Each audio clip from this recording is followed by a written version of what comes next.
আপনাদের যে উদ্যোগটা কি বিষয় নিয়ে, কেন, কি মেসেজ দিতে চাইছেন?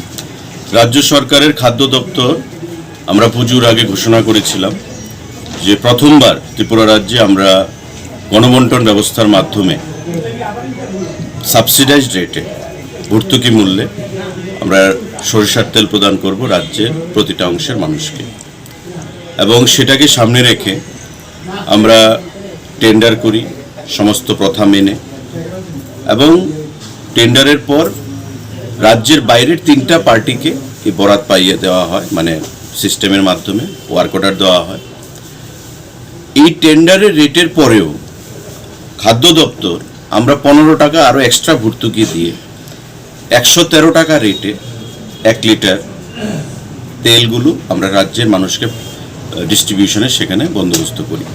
তো সেই সুবাদে রাজ্যের মানুষের মধ্যে আমরা দেখেছি পুজোর আগে একটা কনফিউশন ছিল বা তৈরি করা হয়েছে যে কোনো একটা অংশ থেকে, যে ব্যাগ দেওয়া হচ্ছে।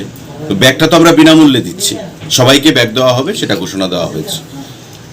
পুজোর মরশুমে এটাও আমরা বিভিন্ন সময় দেখেছি, বা এবারও আমরা আটা, ময়দা, সুজি, চিনি, ডাল এই সমস্ত জিনিসগুলো প্রদান করেছি। সরষার তেল আমরা প্রদান করব, এবং ঘোষণা দিয়ে আমরা সরষার তেল প্রদান করার সেখানে সিদ্ধান্ত নিয়েছি।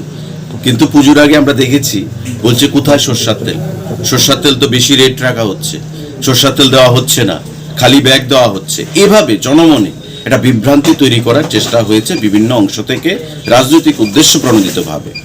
তো আমরা খাদ্য দপ্তর থেকে এই দিনটার অপেক্ষায় ছিলাম যে কবে সরষার তেল আসবে, কারণ আমরা বরাবরই বলেছি যে সরষার তেল অক্টোবর মাসের লাস্ট থেকে শুরু করে দিওয়ালির মধ্যে সারা রাজ্যে পৌঁছে যাবে। এবং এই সরষার তেল যারা টেন্ডারে পেয়েছে, আপনি দেখতে পাচ্ছেন এখানে ইঞ্জিন ব্র্যান্ড, ইমামি ব্র্যান্ড পেয়েছে, এবং আমাদের রাজ্যে লংতরাই ব্র্যান্ড পেয়েছে। তো তারা অলরেডি সরষার তেল এখানে আসা শুরু হয়ে গেছে। আজ থেকে আমরা এই রেশন শপের মাধ্যমে এখানে আপনারা ভোক্তারা দেখতে পাচ্ছেন দীর্ঘক্ষণ ধরে লাইনে দাঁড়িয়ে রয়েছে স্লিপ নিয়ে, তাদের মাধ্যমে সরষার তেলের ডিস্ট্রিবিউশন আমরা শুরু করেছি সিম্বলিক আকারে। এবং এই সদর মহকুমার 265টা রেশন শপ রয়েছে, তার মধ্যে প্রায় 95টা রেশন শপে আজকে এই সরষার তেল দেওয়া কর্মসূচি শুরু হয়েছে।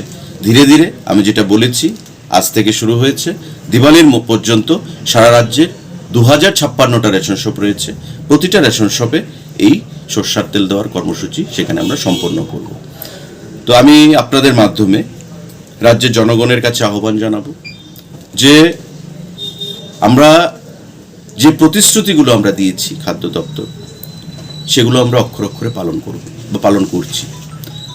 এবারকার সংকল্পপত্রে আমরা বলেছিলাম আমরা বছরে 4 বার, বিশেষ করে উৎসবের দিনগুলোতে আমাদের ভর্তুকি মূল্যে রেশন শপের মাধ্যমে সরষার তেল প্রদান করব।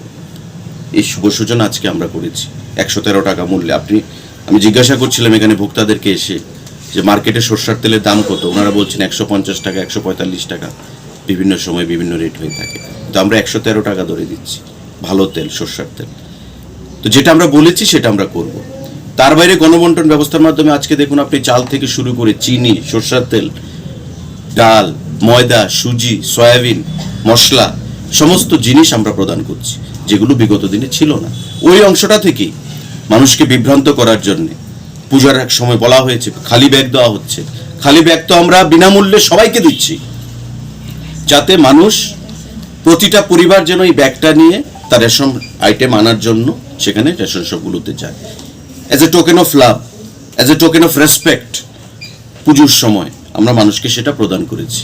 কিন্তু বলা হয়েছে কি খালি ব্যাগ দেওয়া হচ্ছে, জিনিস নেই। তো জিনিস যারা মাসে একবার জিনিস পায়, যারা অলরেডি জিনিস নিয়ে গেছে, তাদেরকে তো আর জিনিস দেওয়া হবে না। যারা জিনিস নেয়নি তাদেরকে ব্যাগের মধ্যে জিনিস দেওয়া হবে, সঙ্গে সরষার তেল দেওয়া হবে। তো যেটা আজ থেকে সূচনা হয়েছে, এবং আগামী দীপাবলির মধ্যে আমি আশ্বস্ত করতে চাইবো, এখানে দপ্তরের ডাইরেক্টর সাহেব রয়েছেন, এডিশনাল ডাইরেক্টর সাহেব রয়েছেন, আমি দপ্তরের তরফ থেকে আপনাদের আশ্বস্ত করতে চাইবো যে আগামী আমাদের দীপাবলি মেলার মধ্যে, উৎসবের মধ্যেই সারা রাজ্যে সরষার তেল প্রদান কর্মসূচি আমাদের সম্পূর্ণ হয়ে যাবে, যা আজ থেকে শুভ সূচনা হয়েছে। আজকে কি মানে